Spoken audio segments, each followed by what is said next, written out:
Duket sikur është ngritës e acartë, po është një ditë e mrekullueshme. Jam në parkun kombëtar të Tomorrit, një nga parqet më të bukur që ka Shqipëria. Është park i bukur për dimër dhe për verë. Shiheni pak pamjen në këtë moment. Jam midis, ndoshta në lartësinë rreth 1500 metra. Keni parasysh që lartësia më e madhe është atje sipër.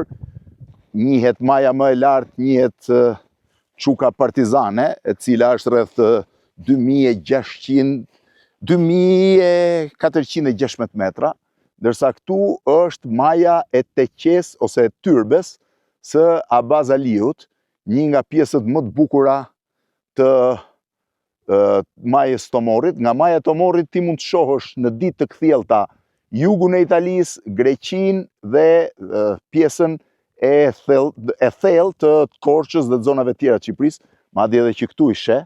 Ja po shkoj pak në këtë drejtim dhe do kthehem prap. Parku kombëtar i Tomorrit, po ju bëj një guid të shkurtër. Është 2 orë gjysmë nga Tirana me rrugën e re, nëse nuk ngelte rreth rrotullimi i Bradasheshit. Është një rrugë e cila të çon në Elbasan, po flas nga Tirana, pse ju gjeni vetë daljet e tjera. Kjo pjesë e Tiranës ka leverdit dalin në Elbasan, të kaloj në Përbelsh, që është Manitës, në Berat, shkon në rrugën e Çorovodës dhe kthehesh pastaj për të ngjitur në malin në parkun kombëtar për shkuar tek Perla e Tomorrit, një nga bujtinat shumë bukura ku të qëndrosh këtu. Janë rreth 20 kilometra nga rruga kombëtare, një rrugë ngushtë po e shtruar me asfalt deri në fund. Tani jam gjetur në një maj vetëm për të treguar pak disa drejtime. Shifeni. Kjo është zona e Korçës. Kjo pjesë tu, Moglica. Në këtë drejtim është pjesa e malit Zaloshnjës. Këtej është pjesa e Tomorrit që ngjitet për në maj dhe sipër e mbuluar nga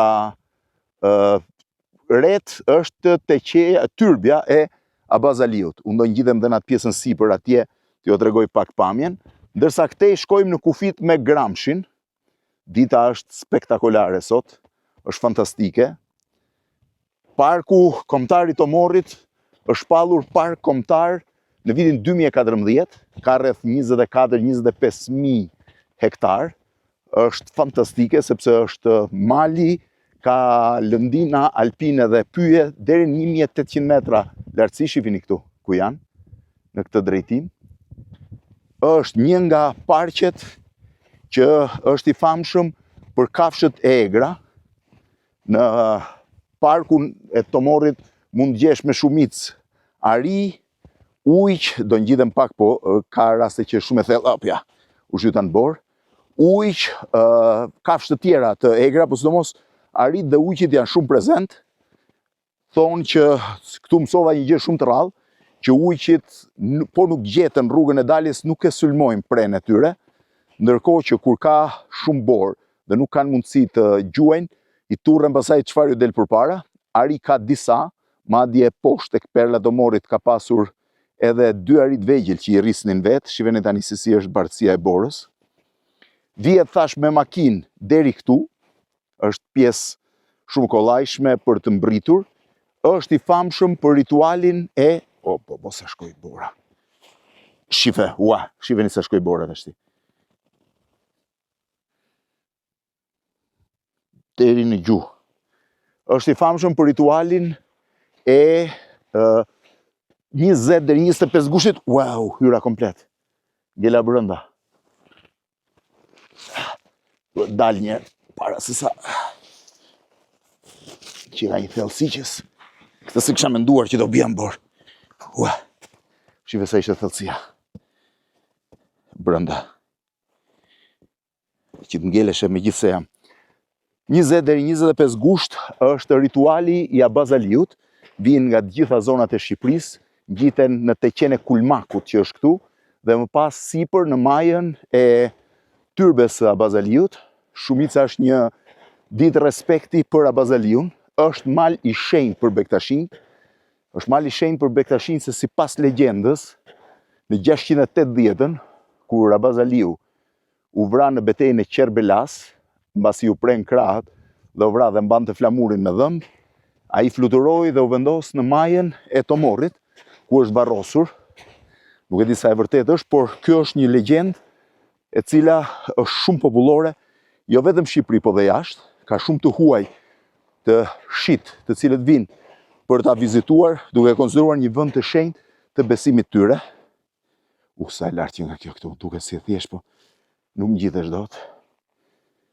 Dhe në gusht është shumë e vështirë të vish për arsye të numrit shumë të madh të njerëzve. Ndërkohë, shifeni se si është lartësia më e madhe, thash, është 2416 metra çuka partizane, ndërsa sipër ja u hap pak është teqeja e Abazaliut. Është bërë park kombëtar duke u njohur si një nga vendet më të bukura në Shqipëri. Ndahet midis është në qarkun e Beratit, ndahet midis Skraparit, Gramshit, po pjesën kryesore ka Poliçani. Ka shumë pyje ahu, edhe bim endemike.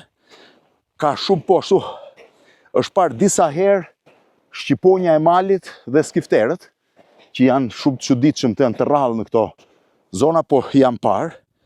Ndërkohë që është shumë i famshëm edhe për hiking, njerëzit vinë nga të gjitha zonat e Shqipërisë për të ngjitur në lartësi deri sipër dhe për të zbritur. Është shumë lehtë ta arrihet, edhe pse bie shumë borë, rruga është gjithmonë e hapur. Është shumë lehtë ta arrihet nga disa pika të Shqipërisë, nga Shqipëria e mesme patjetër. Mali i Tomorit vetë ka një pamje impresionuese mbi më zhytet këmba, prandaj iki. Impresionuese nga gjithë fusha e Shqipërisë mesme, dallohet i gjithi, dhe shqiptarët kanë pasur një lloj respekti dhe konsideronin Baba Tomori. Ju e dini, është i famshëm edhe në letërsinë shqipe, tani arrita një maj shumë bukur, nga ku mund duket e gjitha shumë mirë, që të regoj. Sa e lasme, shive si është.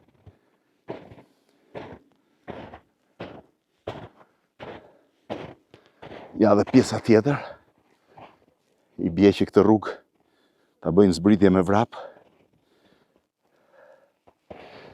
Është një vend që po të vish, ka 2-3 bujtinat vogla, më e mirë e tyre është perla e Tomorit, është ushqimi më i mirë në Shqipëri. Çdo gjë e rrisin dhe e kultivojnë vetë në këtë pjesë, pra në këtë lartësi, sidomos mishi, për çdo lloj gatimi tjetër. Tash rruga është gjithmonë e hapur. Është i bukur shumë në verë se e kanë bërë, por shiq çfarë magjie është në dimër. Shiheni. Po të kesh fëmijë, është shumë e bukur të vish, të bësh ski, të rrshqasësh, të bësh hiking nëse do, në gjithë këto zona, dhe më pas tash drek te perla të Tomorit dhe të thesh prap ku duash. Tani unë do ta zbres me vrap këtë pjersin këtu. Shifeni çfarë pjersi është. Nga mali i Tomorit, parku kombëtar i Tomorit. Gujt si të vini këtu.